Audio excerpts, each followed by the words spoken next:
And large crowds have remained on the streets of Sudan's capital, Khartoum, through the night, ignoring a curfew declared by the military.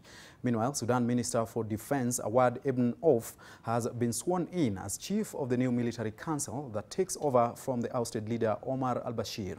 Longtime President Al Bashir was overthrown and arrested on Thursday after relentless street protests.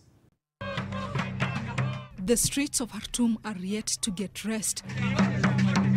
In the past months, they have played host to the anti-government protest, which culminated in the ousting of the 30-year rule of President Omar Al Bashir.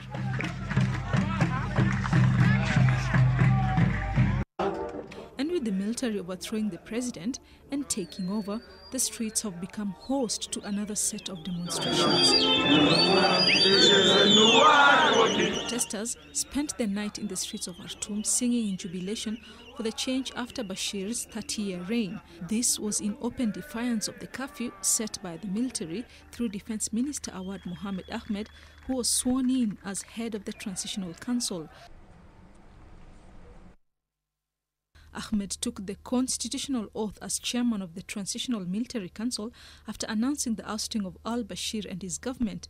In his TV statement, Ahmed declared a state of emergency for 3 months and a 1-month curfew. He said the country had been suffering from poor management, corruption, and an absence of justice, and he apologized, quote, for the killing and violence that took place. He said the army would oversee a 2-year transitional period followed by elections.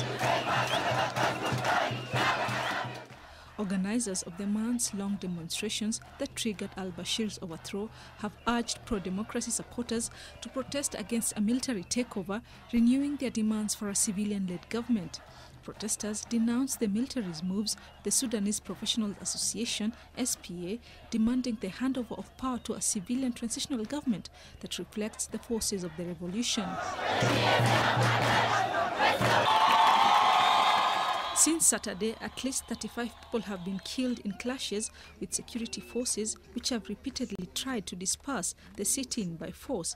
The protesters say the military council, which has taken power, is part of the same regime. The fresh standoff has raised fears of a violent confrontation between protesters and the army.